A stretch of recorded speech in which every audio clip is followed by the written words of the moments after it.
Hello, you're watching the English News Bulletin on QPVN channel. I'm Cho Nguyễn, and now let me keep you up to date with the headlines. Meeting reviews 95-year development of the Communist Party of Vietnam. Prime Minister Phạm Minh Chính attends Homeland Spring program in Czech Republic. Ninh Bình, Hoa Lư City established. On January the 20th, at the Party Central Committee's headquarters, a meeting with the participation of leaders and former leaders of the party, state, the Vietnam Fatherland Front, and members of the Party Central Committee of different terms to review the glorious tradition of the 95-year development of the Communist Party of Vietnam was held. General Secretary Tô Lâm and former party and state leaders joined the event. Speaking at the meeting, General Secretary Tô Lâm emphasized that in 2024, changes in personnel of the party's leadership were made. However, the Party Central Committee, the Politburo, the Secretariat, and agencies in the political system continue to promote the sense of solidarity and consensus to effectively implement the working programs. 2025 is a year of special significance, the year when the country makes breakthroughs to reach the finish line with the view to successfully implement the 5-year socio-economic development plan in the period of 2021-2025. A series of important events of the country will also be organized this year. To successfully achieve the set goal of making Vietnam a developing country with high average income by 2030 and developed country with high income by 2045, the General Secretary emphasized the efforts to create breakthroughs in attracting investment, strongly promote production, business and services, thus achieving a growth rate of at least 8% or higher, creating a solid foundation to achieve a double-digit growth rate from 2026. The country in its historical times needs high determination and also historic decisions. At the meeting, on behalf of the party and state leaders, General Secretary Tô Lâm presented the Gold Star Order and Ho Chi Minh Orders to the participants who have made great contributions to the revolutionary cause of the party and country. In the framework of the official visit to the Czech Republic on January the 19th local time in the capital city of Prague, Prime Minister Phạm Minh Chính, his spouse, and the high-ranking delegation attended the Spring Homeland 2025 program held by the Vietnamese community in the Czech Republic. There are currently about 30,000 Vietnamese people in the Czech Republic who have increasingly affirmed their role as a bridge to promote the friendly cooperation between Vietnam and the Czech Republic. They've also launched a series of activities to support the community at home. In the cozy atmosphere, the Prime Minister held the community's persistent efforts in affirming its position in the local society. Informing the participants about the domestic situation, he said that 2025 is a year when major national holidays will be held, including the party congresses at all levels leading up to the 14th National Party Congress. The country will strive to realize the set socio-economic development goals this year. Prime Minister CHINH expected that the Vietnamese community abroad, including those in the Czech Republic as well as in Europe, would always accompany the country in the realization of the country's development goals until 2030 and 2045. He informed with pleasure that the Central Committee of the Vietnam Fatherland Front decided to choose Prague as the venue for the first Great National Unity Day abroad, which demonstrates the recognition and appreciation for the achievements and contributions of the Vietnamese community in the Czech Republic. Prime Minister Phạm Minh Chính, his spouse, and the high-ranking delegation joined a program celebrating the Lunar New Year with the Vietnamese community in the Czech Republic and delegates from European countries. In the traditional music, participants together enjoyed the traditional flavor of the Lunar New Year festival and wished each other a new year of health, happiness, peace, and prosperity. On the occasion of the upcoming Lunar New Year holiday, on the afternoon of January the 20th, President Lương Cường, Chairman of the Defense Security Council, Commander-in-Chief of the Armed Forces, visited and extended Lunar New Year greetings to the officers and soldiers of the Commando Corps. Sing Lieutenant General Vũ Hải Sản, Deputy Defense Minister, joined the delegation. The Commando Corps is a special force with unique combat style that has been drawn from the tradition of taking the weak against the strong and the military art of the predecessors. The Commando Corps has fought over 20,000 battles, destroying tens of thousands of enemy troops, thousands of war vehicles, and their logistics equipment, making remarkable contributions to the cause of liberating, building, and defend the fatherland. In present days, the commando troops are building a politically strong force with superior combat strength, a streamlined organization for effective operations in line with the commando warfare. President Lương Cường praised the past achievements of the commando troops, which contributed to the common success of the whole party, people, and military in 2024. In 2025, the Commando Corps is to firmly grasp and strictly implement all directives and guidelines of the party on military defense tasks, grasp and stay vigilant in all situations, and put focus on building a politically strong force. Also on this occasion, on the afternoon of January the 20th, General Nguyễn Tân Cương, Chief of the General Staff of the Vietnam People's Army and Deputy Defense Minister, paid tribute to former leaders of the party, state, and military, and extended their greetings to their families.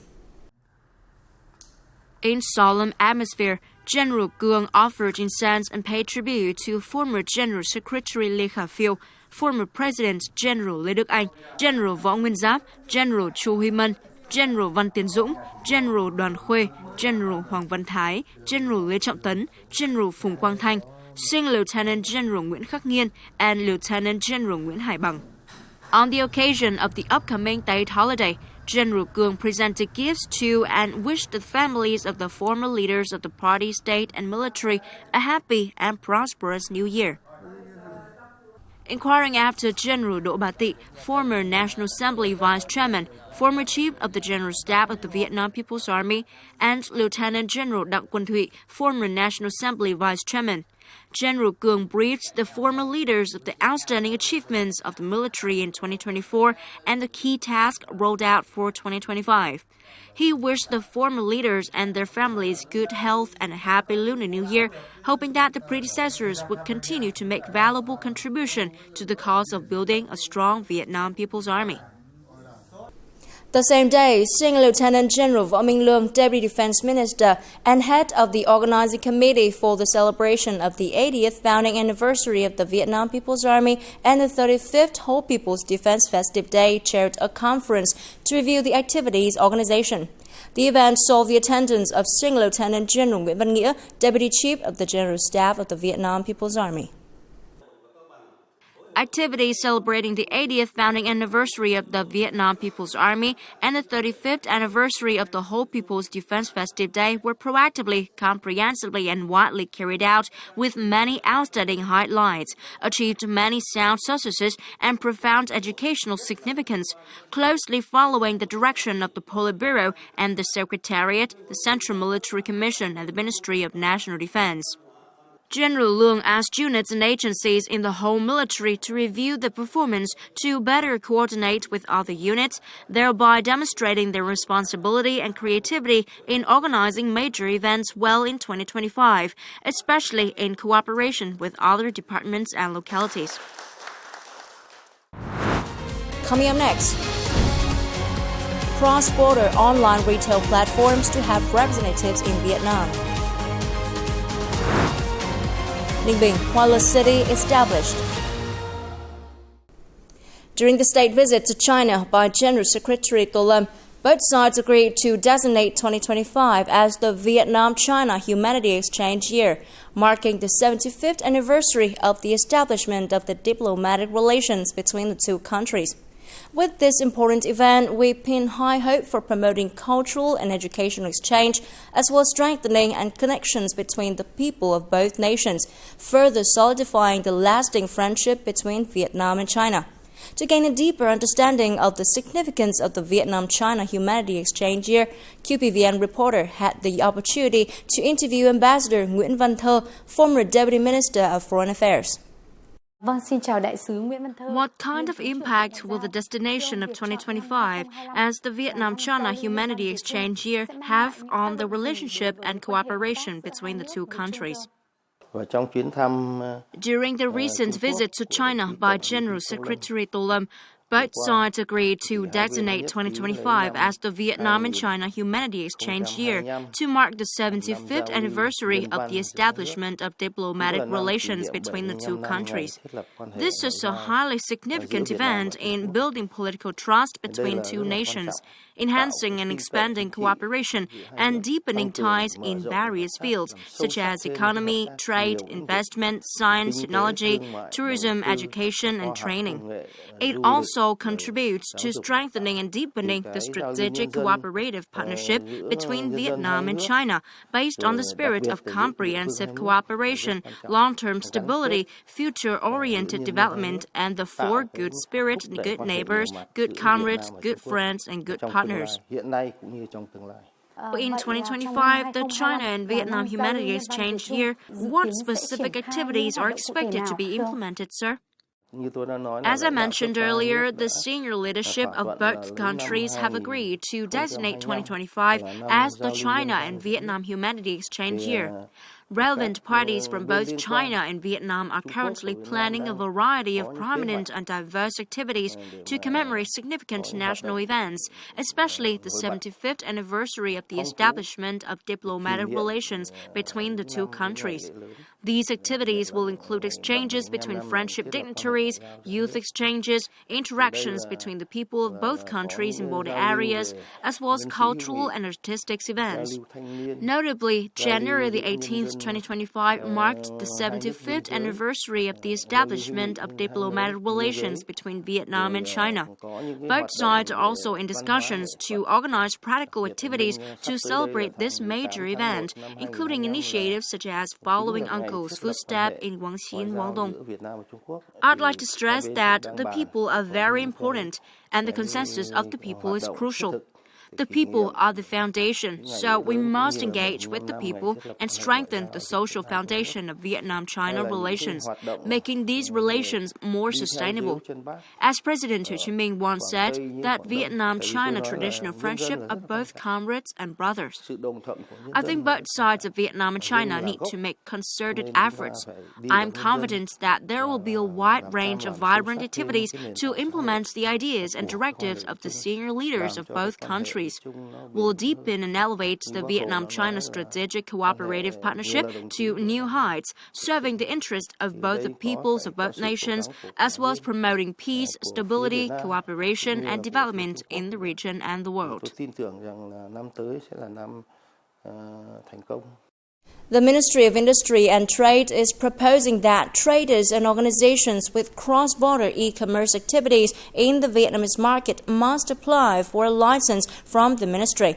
Along with that, they must establish a representative office in Vietnam or appoint an authorized representative who is a legal entity in Vietnam.